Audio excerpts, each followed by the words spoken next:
Good King Wenceslas looked out on the feast of Stephen. I don't think I'm going to keep singing songs at the start of all of this. It's just too humiliating, even for me. But it's a good thing to sing. The reason I'm doing this is we're in a series leading up to Advent, thinking about the coming of Jesus at Christmas. And it's centered around a song, each day a song. And the question is, what song am I going to sing today? Because we all carry a song. We do it in our heart.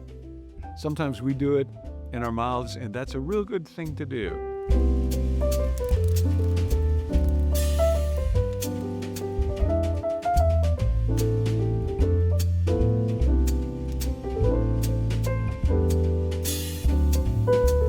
There's something about the act of singing. God has made us so that often what we do with our bodies can actually impact our heart, impact our mood. And so singing is a real good thing. Singing allows us to express what words alone cannot convey. And today, the song that we're invited to sing, me and you, if you want to, is this one, Good King Wenceslas. Why was he good?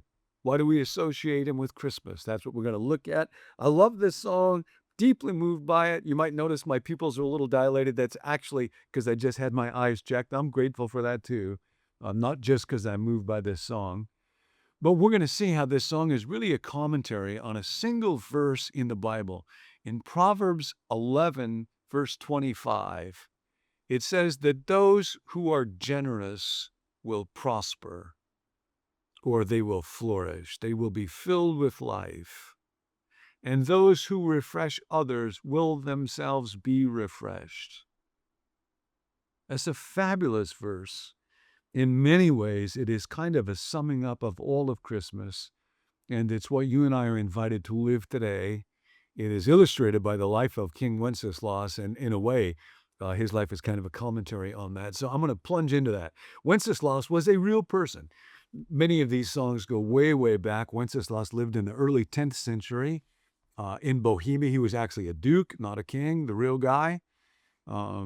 He was celebrated by the people who came to love him. He was born in 907, raised by a grandmother who herself was a Christian. Believe it or not, she was actually assassinated by his own mom, who then ruled as regent, but in such a cruel way that Wenceslas had her deposed. In what was then an act of great mercy, had her exiled and became king. And as we'll see in this hymn, he basically asked each day a question, a wonderful question. We'll get to that as we keep moving through this. What's the question that will guide my day today? And people came to love him for his faith. It was under him essentially that Bohemia was converted to Christianity. Lots of stories about his generosity and his care for the poor. His life ended way too young in 935. His brother invited him to dinner and then assassinated him so that he could take over. But then, at least according to one account, his brother himself was converted, and that's part of why we remember Wenceslas. There were 4 biographies written about his spirit and his heart within a few decades of his life. Here's how this one goes. Good King Wenceslas looked down on the feast of Stephen. That was on December 26th, the day after Christmas. Wenceslas loved Christmas. He loved the generosity of that time. Often, in his day, it would be the poor that would bring gifts to the wealthy, but he turned that around and became a ruler, one who had much, who became generous to others. On the feast of Stephen, when the snow lay round about deep and crisp and even, brightly shone the moon that night, though the frost was cruel, when a poor man came in sight, gathering wintry fuel. What do I think about?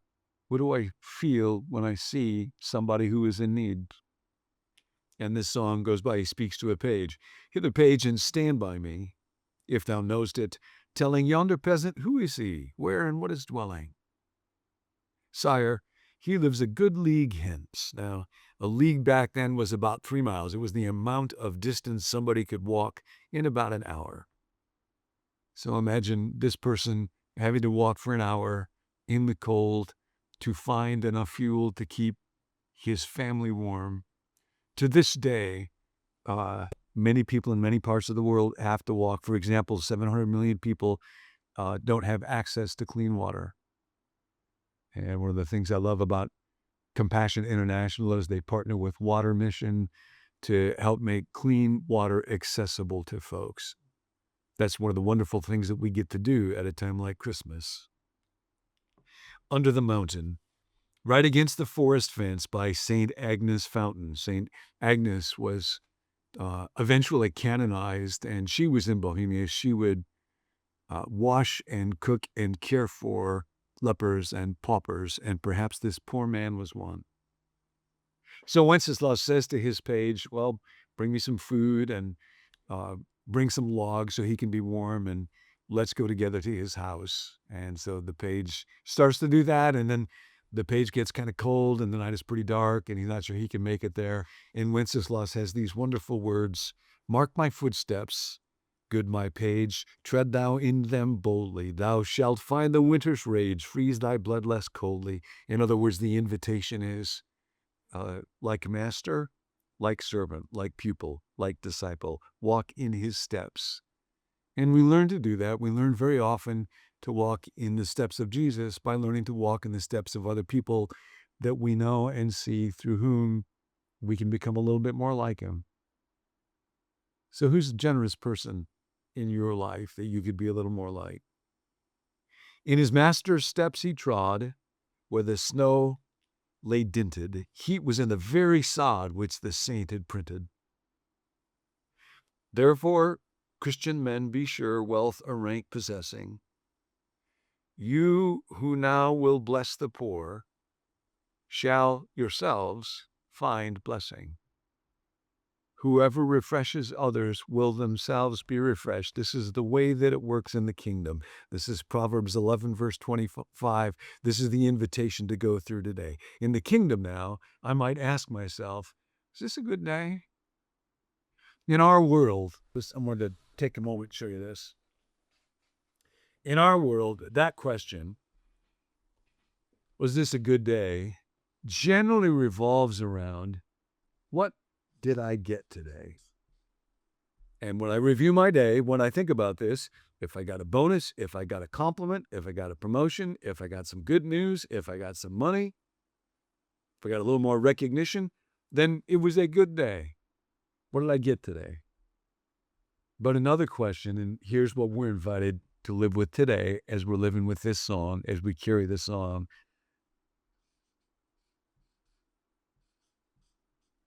What did I give today? Whose life did I enrich a little bit today? What did I offer? What's the song that I sing? Was it a song about getting or a song about giving? Now, Proverbs 11:25 makes a claim that if we are generous, then we will be enriched. It's not a formula. Proverbs are an observation about the way that life is, but that there is something that will take place. This is quite fascinating. There's a book by sociologist Christian Smith and Hilary Davidson called The Paradox of Generosity. What is the paradox of generosity? And there's lots and lots of research behind this book, but in a nutshell, the paradox is this. Math works this way, worldly math at least. If I have $10 and I give you 5, I have 5 left. So the more that I share with you, the less that I have.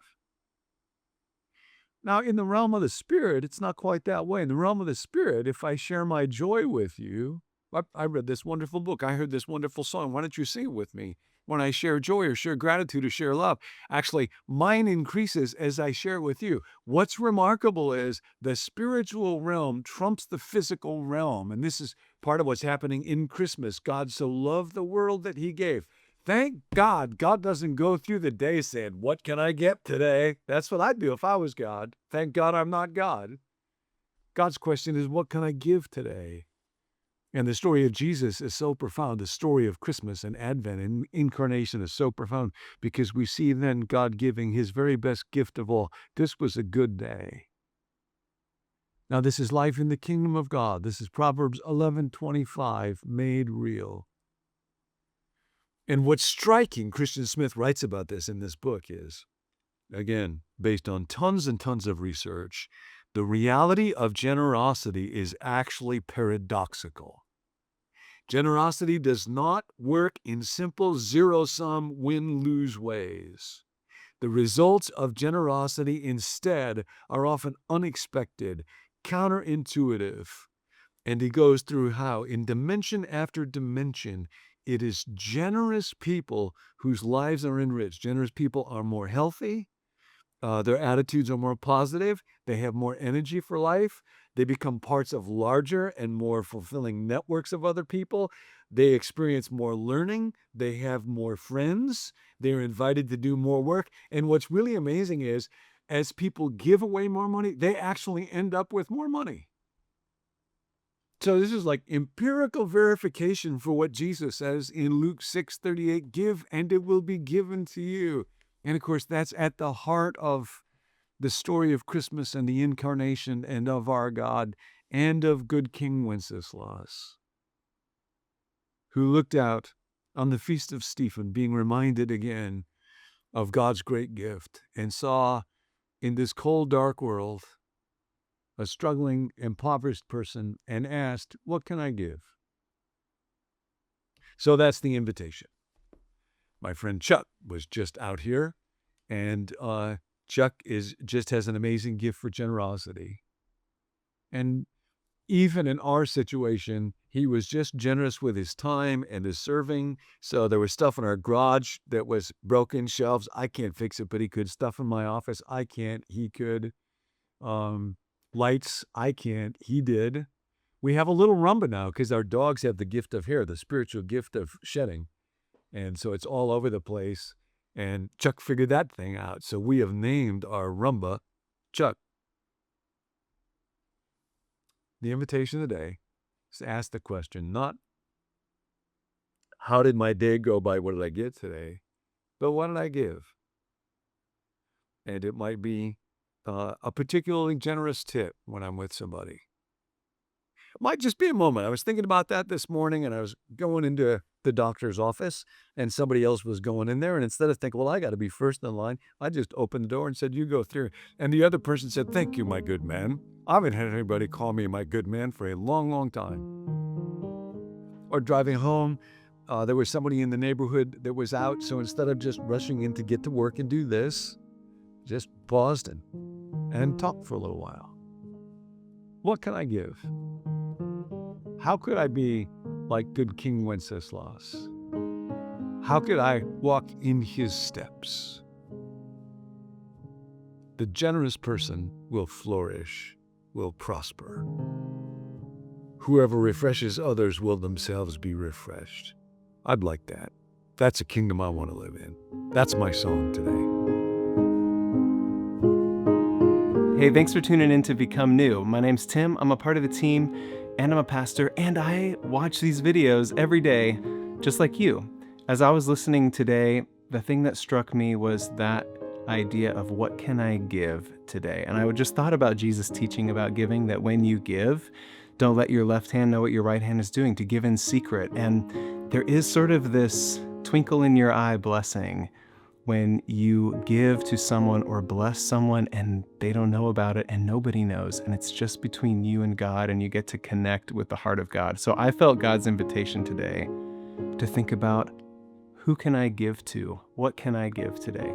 As you watch these teachings or listen to them if you're on podcasts, we hope that more than just listening to John, you're listening for the voice of the Holy Spirit as he encourages you to follow him and live out your faith each and every day. If you want more information, check out becomenew.com. If you'd like the email that goes along with every video, you can check it out at becomenew.com/subscribe. We're including the lyrics to every song John mentions during this Advent series there if you want that. Thanks for tuning in. See you next time.